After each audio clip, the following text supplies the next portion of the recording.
शांति श्रृंखलार समापन होईची द्वितीय श्रीक्षेत्र बारिपदार प्रथम दिनर बाहुडा रथटଣା। द्वितीय श्रीक्षेत्र बारिपदार रविवार संध्या प्राय 6 घटिकार समापन है प्रथम दिनर बाहुडा रथटଣା कार्य। प्रभु श्री जगन्नाथों रथ श्रीमंदिर में पहुंची सारी बेले मां सुभद्रा रथ परंपरा अनुसार महिला माने टाणी नहीं टाउन थाना सामने पहुंचाई। जगन्नाथों रथटଣା बेले पाग सुखिला सुरुखुरु से रथटଣା कार्य समापन होता। तेज सुभद्रा रथटଣା बेले लगातार प्रबल वर्षा लगी रही सुधा वर्षा रे अधिक उत्साहित हो महिला माने रथ टाणुथिबार दृश्य देखा मिलता।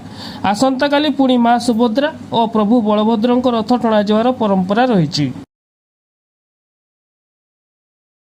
राजा राणी जी मुई बारिपदा सहर जोड़ा को आम कहूचे द्वितीय श्रीक्षेत्र।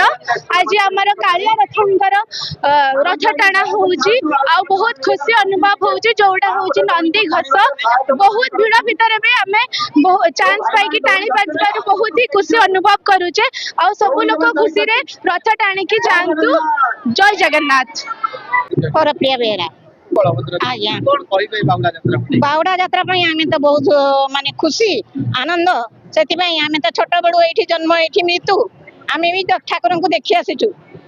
ये भाया जनगहली तो सबुदिन ही लगी ठाकुर किंतु टिके आग भाया परिवर्तन होती माने बाजा कीर्तन सब पिला माने जो उत्सव रे नाचुंट ये आमर धन्यवाद देवी पिला को। 9 दिन बीतीगला देखो महाप्रभु बड़ देवड़ा को बाहरी जी बाउड़ी की गले आ कौन करवा आहरी वर्ष अपेक्षा करने को पड़ो आमको। खुशी भितर दुख आए ठाकुर को आउ वर्षे आम थिबा कि नथिबा से पर्यंत देखि पारिबा कि नहीं ठाकुर को से देह खराब हेले भी आम आसिक ठाकुर को दर्शन करूँ। आज बहुत सुंदर शांति श्रृंखला रथ यात्रा कर जिला प्रशासन महोदय जेहेतु भल लगे जेहेतु जीक भिड़ माने यथेष्ट भिड़ जेहेतु महाप्रभु जगन्नाथ आज विजय कर बाहुडा माने माउसी माँ मंदिर एवं श्रृंखलित भाव में रथ गढ़ुं माने माँ सुभद्रा रथ गढ़ माँ मैंने जेहेतु ये माँ मान अति प्रसिद्ध रथ हूँ माँ सुभद्रा रथ बहुत सुंदर भाव में टाणुन समस्त शांति श्रृंखला सह टाणुला। जिला प्रशासन को धन्यवाद देवी जेहेतु शांति श्रृंखला सह जिला प्रशासन काम। जय जगन्नाथ प्रभु कृपा आज प्रभु श्री जगन्नाथ कृपारू आज पाग भी अनुकूल होती। भक्त वत्सल प्रभु श्री जगन्नाथ आज श्रीमंदिर को पुणी बाहुड़ी भक्त माने आनंद रे नहीं पहुंचाई। पुणी एवं माँ सुभद्रा प्रभु बलभद्र रथ बाहुड़ा आज हम ये अति आनंद रे समस्ते कर।